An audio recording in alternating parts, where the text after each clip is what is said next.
Hi, I'm Cassie Burton, host of the Curiosity Junkie podcast. However, today you're listening to The Journey Inward, a mini series of talks. Today, we're talking trauma and choice. Have you ever opened your closet and said, I don't have a thing to wear? And yet, you're standing in front of a closet filled with clothes. So many clothes, you can't put another hanger in there. Well, that's exactly what happened to me the other day. I found myself standing there staring at my overstuffed closet and feeling completely overwhelmed. I knew I needed to clean it out and I really wanted to. I wanted to clean out my closet, but I just became overwhelmed by the thought of the process. Oh, a quick note, in an effort to find the best way to organize my closet and clear the clutter, I threw out this question to the Facebook Curiosity Junkie group. Does anyone have a great system for purging clothes slash closets? I got some really good responses. I thought it was pretty cool. So I wanted to share a few of them with all of you. Lori Donnelly recommended taking everything out, making 3 piles: a keep, a donate, and a trash, and then having a brutally honest friend or family member help you eliminate as you try on, which I love that. Christy Sawyer sent me a link for Marie Kondo, I believe it is. Turns out this gal has a whole method to help you declutter. So very cool. And even my own son, Jake, threw out a great idea, which I really like this idea. I've heard of this for like the full year, but what a great way to break this down. You take your clothes for this season, turn your hangers backward. So instead of forward over the hook, they're coming from behind over the bar, And at the end of the season, you get rid of any hangers that are still backwards.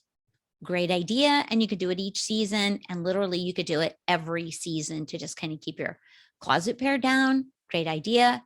And then Pamela Love threw out, if you haven't worn it in 3 years, donate it, which I love that too. However, that still means you have to process the whole closet, right? Rah. All great ideas, but what does this have to do with trauma and choices? Stay with me. I'm going to get there. So back to the closet, my closet issue. I was thinking, why do I have so many clothes when I only wear a handful of things, like literally a handful of things, especially now that I'm not really working or going into a job. So why am I keeping these things that don't fit me? They're no longer in style. Why am I hanging on to 3-inch heels that I will never wear again because I have completely fallen in love with my yoga sandals? They're way more comfortable. Why do we keep clothes that are no longer the right color or fit, style? Why do we do that? Is it fear? Is it the fear that as soon as I get rid of something, I'm going to need it again? Or is it the fear of not having enough to wear, which is ridiculous, or enough money to buy something if I might need it later? I don't know. Is it the feeling of anxiety and overwhelm? Just the thought of cleaning out and letting go of some of this stuff? Is it due to the fact that I know the amount of work it's going to take to clear it out?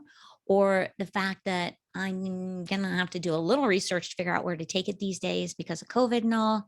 Or the thought of loading all of this crap into the back of my SUV and then driving around with it back there for the next 30 to 90 days, maybe longer. Guilty. Is it the time it will take, like the hours I'm going to spend touching each piece of clothing so I can ponder the fit, the style, the color, if it brings me overall joy? Is it the time I might spend reminiscing about when I wore it, who I was with, what I was doing? It's a lot, right? Maybe it's the perfectionist procrastinator mindset I have. You know, that voice that says, hey, there's always tomorrow. Besides, do you really have the time to do the research, get the bags or boxes, make the lists, create the piles, do all the organizing today? Probably all of these things. And so, do I close the door and walk away feeling a bit relieved and yet frustrated and anxious because I know it will be there the next time I go to open that damn door? Or do I stop, make the time to clean out the closet, lift this huge, overwhelming weight of anxiety off my shoulders? Well, I chose to close the door, save that damn work for another day. Yes, I chose to continue to carry that nagging feeling, something needing to be done around with me just a little bit longer. Yep, I chose to ignore my feelings of overwhelm and anxiety. I chose to ignore what really needed my attention. Me. I chose to ignore me. Here's the thing, when I choose to not deal with the overstocked closet, I'm telling myself I don't matter. My feelings don't matter. I'm telling the one person who matters the most to me, you are not important enough to take action. What the hell? What the hell? I thought I was making progress. Been doing all this work. I'm always talking about, I'm feeling stronger. I'm speaking my voice. I'm taking care of me. I'm putting me first. And yet, here I am choosing, yes, it's about choice, to ignore what I really needed. And on top of that, did my overwhelm, my anxiety go away? No, hell no. They are still there and they are now turning into deep frustration, which leads to me having conversations with myself that aren't really very kind. And every time I open that damn door, I'm reminded of the thing I chose not to do. I'm reminded that I chose not to do that one thing I deeply desired, a thing that will help me feel safe, secure, and at ease in my own space. So let's talk about choice and trauma and the fact that most of us, if not all of us, will choose someone else's well being over their own. Or, like in the case of my overstocked closet, I chose to ignore my own well being. So, why do we do that? Why the hell do we do that? Well, it turns out it's trauma. Yay! We can blame it on trauma. Whoop, whoop. Just kidding. Healing trauma has nothing to do with blame and everything to do with taking responsibility for ourselves and our healing process. It's more about becoming self aware so that when episodes like the closet come up for us, we understand that our traumas live in our bodies. And so, of course, we're going to become anxious or shut down or want to run away or maybe even get angry.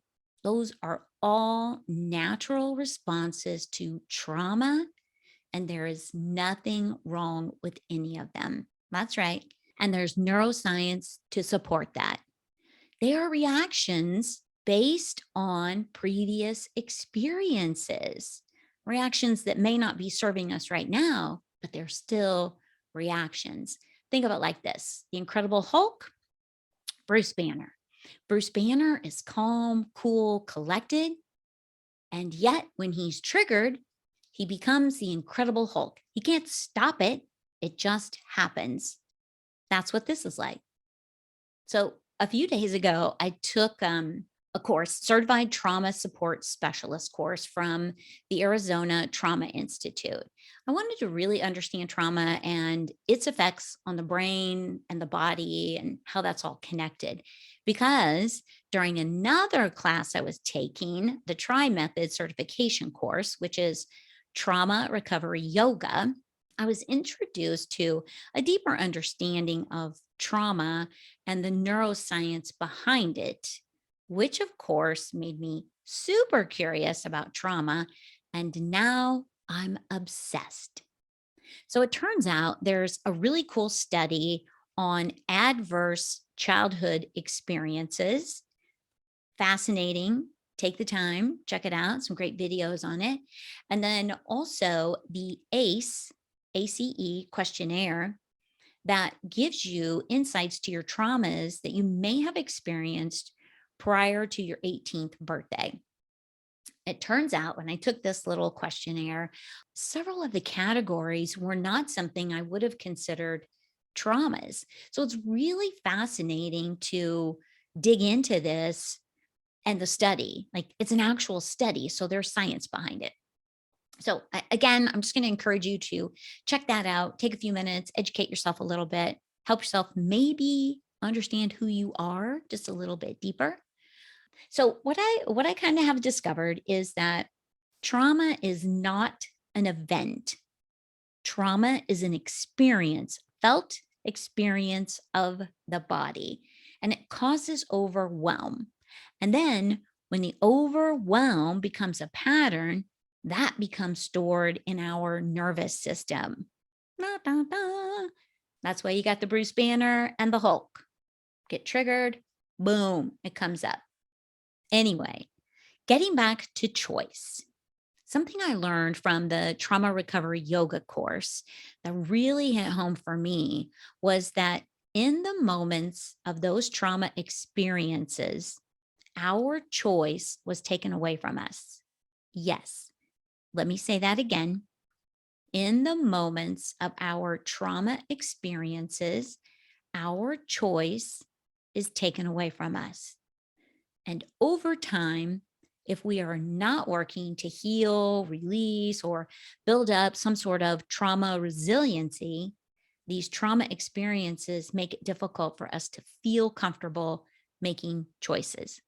It can make us feel like it's wrong to put our needs first, or for some, it might even make it difficult to make a choice. It's all fascinating, like just absolutely fascinating. I'm loving learning more, and I will definitely be sharing more over time. Once I am officially certified to teach trauma recovery yoga, which I hope is mid November, I will be offering some weekly classes to help others build resilience and find their choice voice, I like to call it. So stay tuned, so much more to come. I hope you've enjoyed this little mini chat on trauma and choice. Be sure to visit the website cassieburton.com and get on the wait list for news about the new membership program, trauma recovery yoga classes, and the newsletter. Thank you so much for tuning in, listening. Stay safe, stay curious, and I'll see you next time.